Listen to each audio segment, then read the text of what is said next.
Our theme this month is inspired by the heat, in fact, the record heat, that we experienced in June. And it inspired me thinking about how is it that we keep cool when the weather is so hot. Lonnie and I are getting to have an experience of that right now, as that Friday evening we had guests over for dinner, and we keep the house relatively warm. Well, when he's home, I think he keeps it hot, but then I get home and then I crank the air down, and we had guests over Friday night, so when I got home I cranked it down even more, and like an hour later I'm thinking it's not that cool in here, and I checked and it's still 85. Even though I had it on 78, it was still 85. So we had someone come out yesterday to tell us, oh, this unit's shot. You need a whole new air conditioning unit. So, yay, that's good. That's great news, actually. We're very blessed that it lasted as long as it did. We're also very blessed that it's still limping along, in that it's getting us at about 84, and we can live with 84 until we get a new one sometime next week. So how do you keep cool when the heat is on is really up in my mind right now. Thank you for fans and swimming pools. We like both of those things. But that's what inspired this whole month. How do we keep cool physically when the physical heat is on? But then we looked at that metaphorically. How do we keep cool spiritually when life heats up? And you all know what that means, right? You know what life heating up means. That, when life happens, when stuff occurs, when the bumps in the road occur, when we feel squeezed or tight or any of those kind of things, that's life heating up. The question is, how do we keep our spiritual cool right in the middle of it? And today, so every week we have been, and we will continue this month, to explore different ways to do that. Today's title is Time to Simmer Down. Time to simmer down. And we're going to look at this emotion, this hot emotion that is called anger. So I did a little survey of first service, and I'm going to do a second one here. How many of you have had the emotion of anger? There's only a few of you lying to me now this morning who did not raise your hand. I had a number of people lie to me in first service. It didn't raise, and I'm like, you do not raise your hand, then you're simply telling me not the truth, because we all have that. It's a human emotion. We all have it, right? So today we're going to look at three questions. Number one, what is it really all about? What is our anger really all about? Is it ever productive? And most importantly, what do we do with ours? Now, I want to go on record first off and say that everything you're going to hear from me this morning is from me. It's my personal view, supported by some ideas, but nonetheless, it's my personal view. And because I know there are a lot of theories and psychological ideas and ways to approach anger. So something I say today may not be what you think, and that's okay. All I ask is that you have an openness to hear what I'm offering you today and just touch in and see if there's a place of resonance. If there is, fantastic. If there's not, at least it caused you to think about it, and that's all that I ever want, is that you think about these things. Ernest Holmes said, don't ever believe anything I say. Go out and figure it out and prove it for yourself. And so I say the same thing. If this today resonates with you, great, go live it. If you're not sure, well, at least think about it and explore a little bit more maybe how you are approaching anger and what your three answers would be to the questions. What's it really all about? Is it ever productive? And most importantly, what can we do with ours? Before we do that, though, I want to back up a bit. I want to back up to last week, because I know not everyone was here last week, and even if you were, you may or may not remember what we talked about, because I have learned that we don't always remember. And I'm not putting that on you. I don't even remember sometimes what I said. Like, people ask me, what'd you say last week? I don't know. That was last week. I don't know. I don't remember. So we want to back up a little bit, because this is really a following up on what we talked about last week, which was about the shadow. We talked about the shadow side of our beingness and of our personality. And we looked at this idea that the shadow side of life exists. Now, spiritually, we know, and we used two terms, Ernest Holmes terms, last week, that the absolute and the relative. So spiritually, in the absolute, capital A, capital R, absolute reality, we know that it's all God and there's only one and there's only light. right? In that aspect of the universe of God, there is only light, there is only love, there is only oneness. In the capital A absolute, capital L life, as we've explored in the last couple of months. And in this human experience, there is the relative. Ernest Holmes calls it the relative reality. In relative reality, there is, in fact, two-ness. There is two-ness in the relative reality, meaning we experience the light and the dark. We experience the up and the down. We experience the love and the fear, right? Am I right? You know those experiences, right? Our job is to integrate all of it, and that's what we talked about last week. I shared from a book by Robert Bly called A Little Book on the Human Shadow. And in it, he said that we are each born into this world with a 360-degree personality. And I want you to look at the spiritual significance of this. A 360-degree personality. A 360-degree, all right, so it starts here, and 360 degrees takes us to here, right? What did I just draw? I just drew a circle. And a circle symbolizes oneness, yes, but it also symbolizes wholeness, yes. So we come into this life whole, with a whole personality, absolutely whole. And as babies, as infants, we express it all, fully and completely, with reckless abandon, right? We express when we're happy, we express when we're not happy. We express all of it, we express it fully. And then at some point in our experience, we start to learn that expressing some parts of that aren't acceptable. That when we get unhappy or angry, we might get punished. When we think we're really great and we're expressing our joy over something we did, we're called, selfish or conceited. We learn that there are pieces of ourselves that aren't acceptable to others. And Robert Bly suggests in the book I just mentioned that we take those pieces and we put them in a bag, and then we carry that bag on our back for the rest of our lives.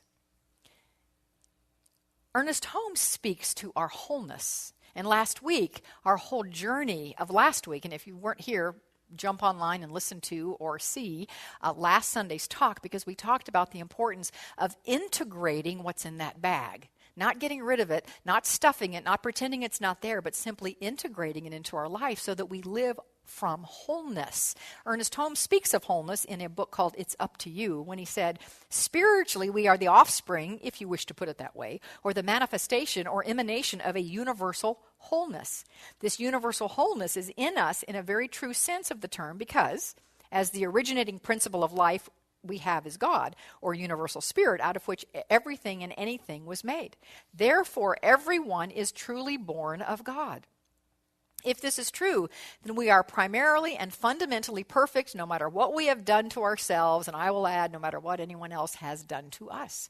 We are fundamentally and primarily perfect, which is another word for whole. That is who we are.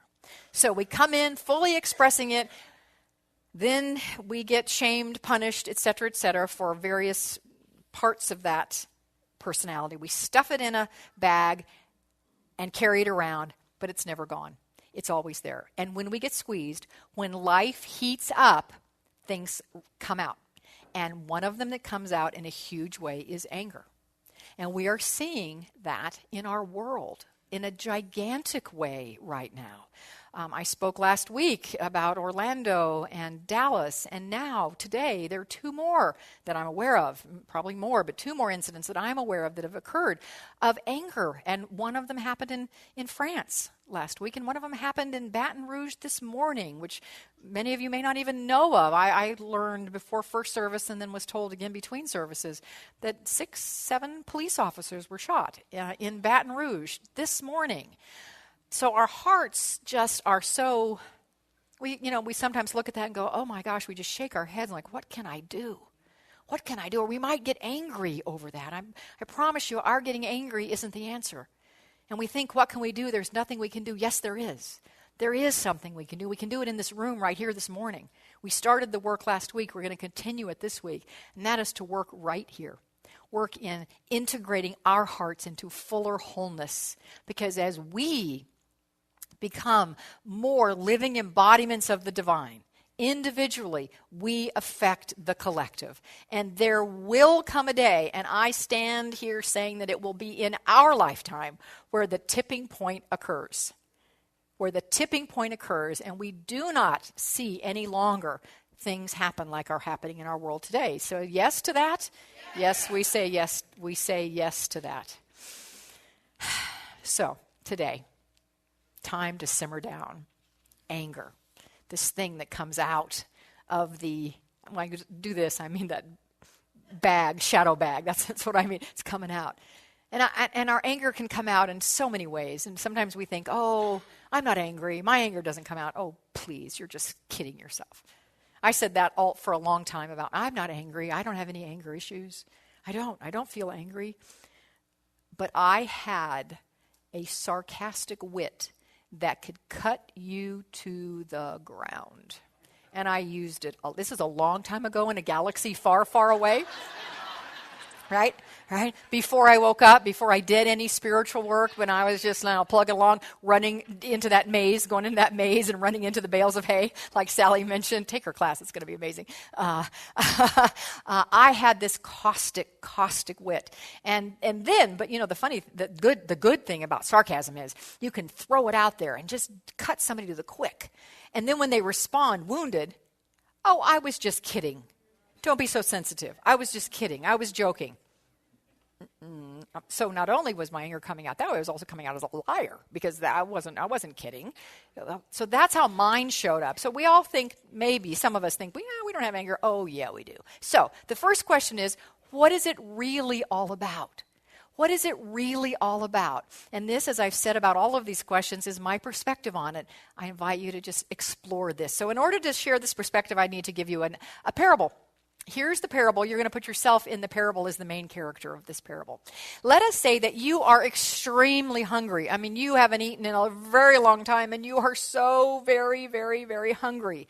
And you have $1 sitting out. Okay, I used $1 in first service, but you just can't buy anything for $1. Let's kick that up to $5, okay? So you have a $5 bill sitting on the table right there by your front door, and you are going to go to the store or go to somewhere and go get some food. And you have to put your shoes on, so you go to the bedroom to put your shoes on. Now, this is the last $5 you happen to have until payday, which is not for several days. This is it. This is all you got, and you're so hungry. When you go into the bedroom to put your shoes on, somebody sneaks in your house and steals your $5, and you come out and are livid. You are so angry that somebody had the nerve to break into your house and steal your $5. How dare they? You may go want to run after them and tackle them and grab that $5 from them. You might want to call the police. There's been a theft of my $5. You're so angry, right? You can see that, yes? Yeah. All right, let's just do that one more time. Same scenario. $5, you're hungry. You go into the bedroom to put your shoes on. Somebody comes in and steals your $5. You walk out. Your $5 is gone. But you look at your $5 being gone and think, well, that's okay, because I have $5 million sitting in my bedroom. I don't need that $5. I'll just go get some more from my $5 million in the bedroom. Are you angry is the question. Are you mad that somebody stole your $5? Probably not. In fact, somebody's going, yes, I still am mad. All right, well, this is for you today, my friend. This is for you. We're working on you today. That's so cute. I love honesty. I love that. The fact is, you might even, after you get over your initial frustration that somebody broke into your house, you might even feel some compassion that somebody so desperately needed money that they would take $5. I mean, your heart might even hurt for somebody who did that, and you might even want to go, where are they? Here, I'll give you more, or I'll go take you out to eat so that you can get food. I will help you. So what's the difference? Nothing changed in the thing that made you, quote unquote, made you mad. Somebody came in and stole your $5. That's the same. That's exactly the same. The thing that's different is the one thing that you really, really, really need. In the first scenario, you only had one bill of it. You had $5 and that was it. In the second scenario, you had an abundance, an overflowing abundance of what you needed. Now, this parable is not about money. Parables are never about what they are on the surface. This parable is not about money. This parable is about the one thing that we need more than anything else. And when we have that one thing in our life in a consistent, ongoing way, we can dial down our anger response in a huge, huge way. And that one thing that every human being on this earth must have is true, real, unconditional love. That is the $1 million in the bank. When we have that, life's blips will happen, and they can happen, and they will not send us off in a tizzy as if we are empty, like we have our one $5 bill. That idea comes from a speaker and author by the name of Greg Bear. And he's written a number of books. All of them have Real Love as the beginning title, and then it's Real Love in this and Real Love in that. But in the basic book, Real Love, Greg Bear writes, we need to remember that our anger is actually a reaction to the feelings of helplessness and fear that result from a lifetime of struggling to survive without unconditional love. And I want to give a little bit of a plug. I don't usually plug events happening elsewhere because we have so many of our own that we don't plug them going elsewhere. But Greg Bear is actually going to be in town next Saturday at Unity of Phoenix for a whole day workshop. And I would highly recommend that you go to that. If you're there, good. You're going, Tamara, good. He will be. I'm out of town, or I would be there. But he's an amazing teacher with beautiful teachings, and I would encourage you, if what I just read to you sounded interesting, and what I'm saying to you sounds interesting, I would say go to that workshop from, I think it's 10 to 5 on Saturday at our sister church, Unity of Phoenix. So I want to tell you a story about the impact of true, real, unconditional love, what it looks like, and what it can do for a life. This is a true story. It comes out of Jack Canfield's book, Success Principles. He uses it as an example of the power of love. There was a scientist, I don't know who the scientist is or what he did, but there was a scientist who made a huge medical breakthrough in his research, huge, like a life-changing kind of discovery in his research. And he was being interviewed by a reporter. And the reporter asked him, what is it about you that has enabled you to not only make this discovery, but a bunch of other ones that are so extraordinary? Why are you different from the average person? What made you able to do this? And he said, I will tell you exactly why. It happened when I was 2 years old. When I was 2 years old, I went into the kitchen and I wanted some milk. And so my mom wasn't around. I opened the refrigerator door. I took out the bottle of milk or the carton of milk, and I dropped it and spilled it all over the floor. Right? How many of us have ever done that or had children who did that? Yes? And he said, and my mother, instead of getting angry with me, instead of punishing me, instead of yelling at me, my mother walked in and said, well, what a wonderful mess you have made. I've rarely seen such a huge puddle of milk. Well, the damage is already done. Would you like to get down in the milk and play for a couple of minutes before we clean it up? And so with that, this scientist, when he was 2 years old, and his mother got down in the milk and played in the milk on the kitchen floor. After a couple of minutes, Mom said, whenever you make a mess like this, you have to clean it up. So now it's time for us to clean up. And how would you like to do that? Would you like to use a towel or a sponge or a mop? What would you like? And so she let him pick, and the two of them then cleaned the mess up together using the device of his choice. After that was over, she said, what we have here is an experiment. We have an opportunity to learn how little hands like yours can carry a big thing of milk like that. So let's go outside and fill up the carton with water and practice different ways that you can carry it without spilling it. What do you say we do that? And that is what they did. This scientist remembered. He was 2 years old. He remembered this story. Jack Canfield of this said, because of a mother's unconditional love and refusal to get angry when he made a mistake, this little boy grew up to believe in himself, to realize it was okay to make a mistake and to make major contributions to the world. Isn't that a gorgeous story? It's a gorgeous story. And you may be sitting here thinking, well, I did not get that. I did not have that mother. I did not have that mother either. No. My guess is most of us did not have that mother. We didn't grow up with that kind of unconditional love and acceptance. But here's the deal. I ran across this. I went to a workshop a long time ago and have pulled out some of the materials because I'm I'm creating a class and I wanted to pull some of the information. And I wrote in the margin something the speaker said. It wasn't part of the curriculum. It was just something the speaker said. And it's appropriate for right now, and it's this. I shared it last Wednesday night service. See, now it happened first and Wednesday, and now it's happening this morning.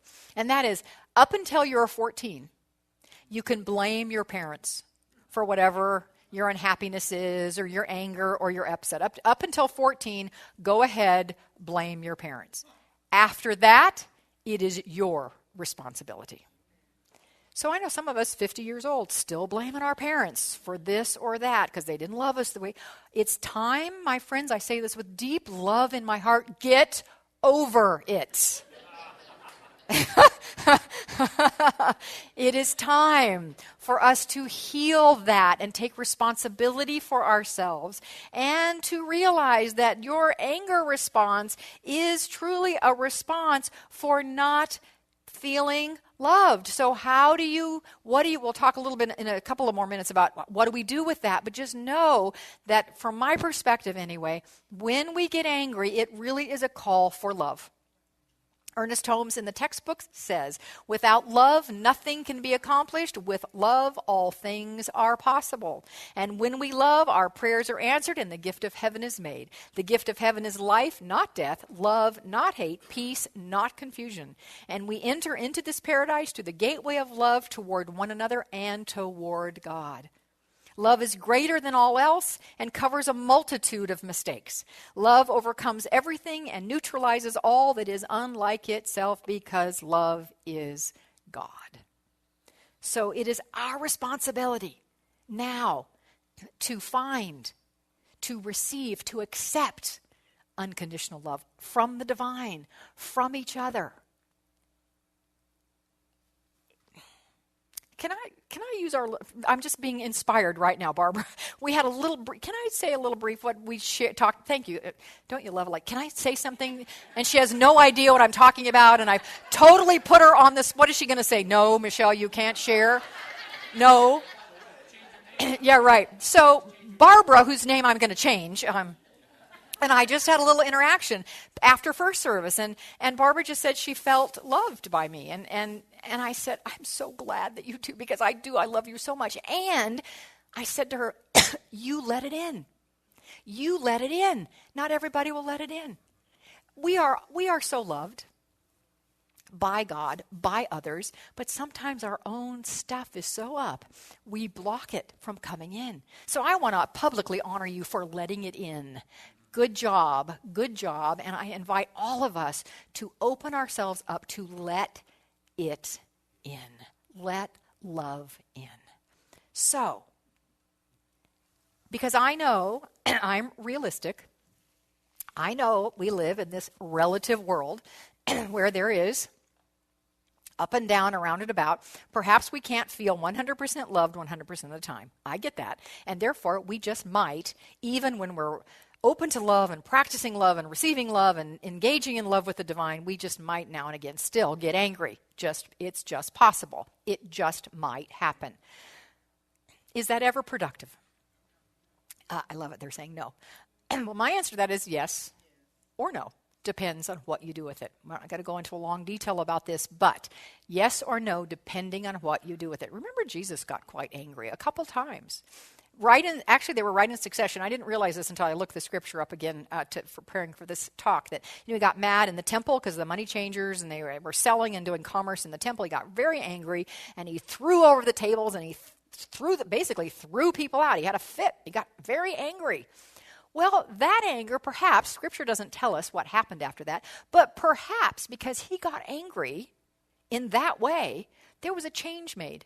And the temple became a holier place again. The temple became what a temple is for, which is not for commerce and not for selling. It is for sacred experience. So perhaps his anger resulted in a change of a social, let's say, condition. In that way, anger can absolutely be productive. He also, though, like the next morning, maybe he was still a little angry about the money changers. The next morning, he and his disciples are walking along a pathway, and there's a fig tree, not, mind you, in season, and therefore not bearing fruit, that he got mad at because he was hungry, and he zapped it, and he killed it, and it was gone. Now, that was maybe not productive, at least for that poor tree, right? So anger can be both productive or not productive.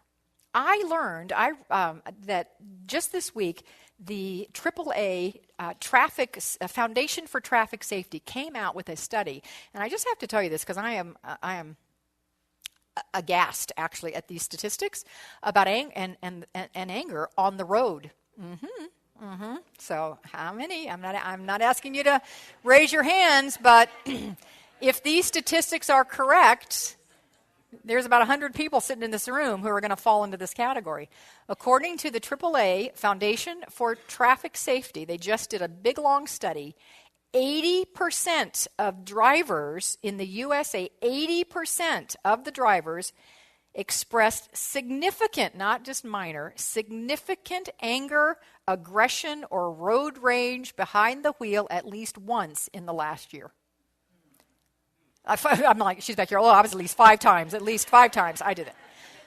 Approximately 8 million people in the U.S. have engaged in extreme examples of road rage, including purposefully ramming another vehicle or getting out of the car to confront another driver. 8 million. This is anger being expressed here in perhaps a non-productive way, right? So we know we have anger, but expressing it like this is never, ever, ever going to solve an issue. If our anger can be directed to make change in our own lives, if it's a wake-up call for us to make change, then hallelujah. Socially, people have become angry and changed social conditions. Hallelujah, that's amazing.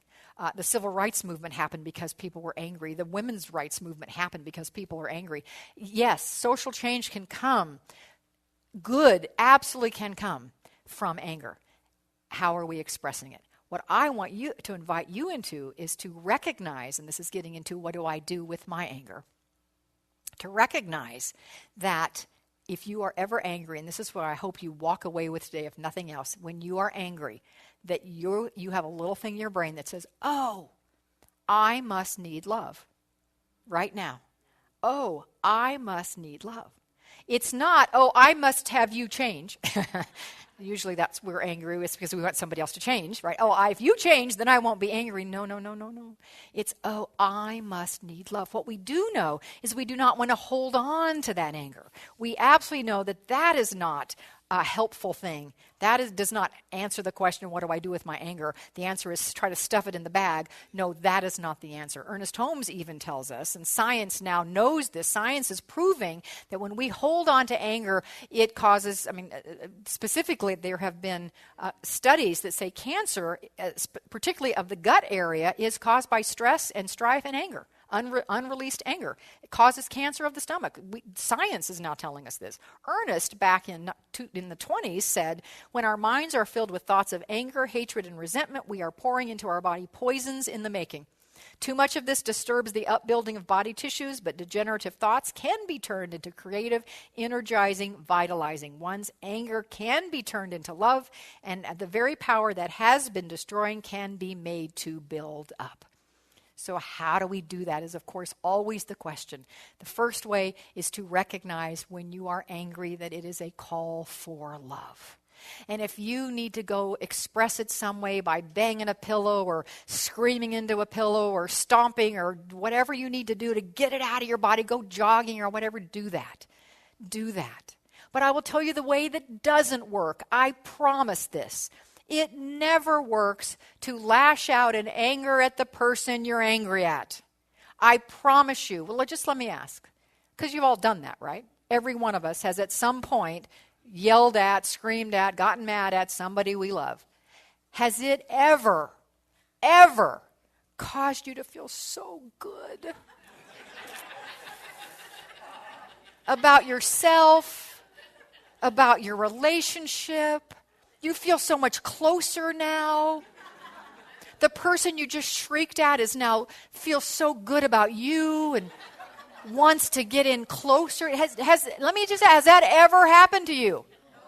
It will never happen. I can promise you that. It will never happen. So reacting in anger is never, to the person that you're angry with, is never the answer. But it is a call for love. So call somebody else. Make a call to somebody. Just say, I'm so mad right now, I could just rip the head of my partner off. Well, let me just talk to you about it. Let me love you right in the middle of it. Just take a breath. I'm here. Let me hear you. Huge. Or go stomp or go run or whatever you need to do. So what do you do with your anger? You do need to express it. Just not to the person you're mad at. Get that out and then go have a rational, reasonable conversation. Believe me, I promise you it works so much better that way. The other thing to do, and this is how we're going to bring our time to a close. The other thing to do, and it's a word that sometimes we really don't even like to talk about, but it's so powerful. And we know every time we do it, miracles occur, and it is called surrender. Surrender to the divine. What would happen if in the middle of your upset, you said, God, I surrender this? You might even have a very non-science of mind conversation with God. What I mean by not an affirmative prayer, but simply we've all had our conversation with God, right? Like, God, what the heck is up with this? I can't do this. Take it away, right? That's okay. Any prayer is good. We absolutely believe in a 5-step affirmative prayer. Yes, that's what we do here. It's yes. And sometimes it's just, God, take it. Take it.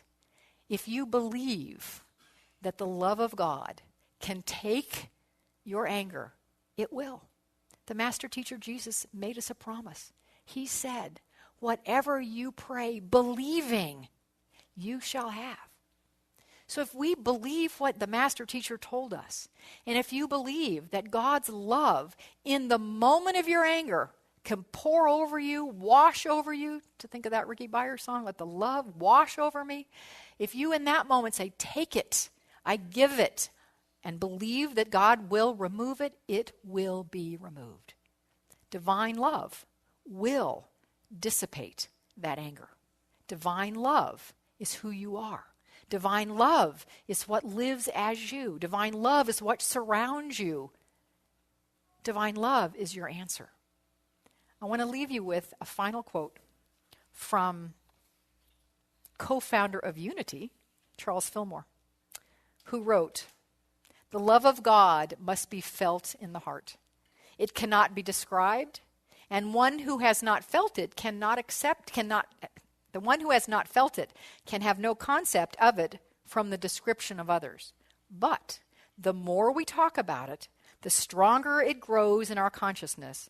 And if we persist in thinking loving thoughts and speaking loving words, we are sure to bring into our experience the feeling of that great love that is beyond description, the very love of God." And so it is to this very love of God that we are going to turn right now. We're very blessed to have Reverend Joyce on her beautiful, beautiful harp support us this morning.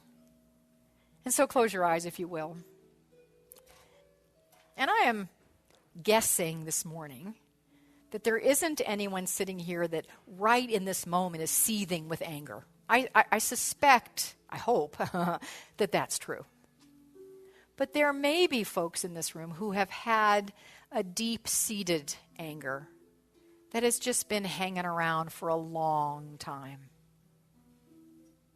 that has been driving them.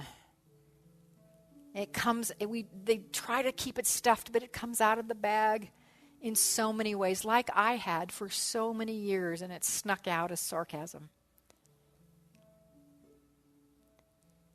If that resonates and rings a bell for you this morning, this is my invitation.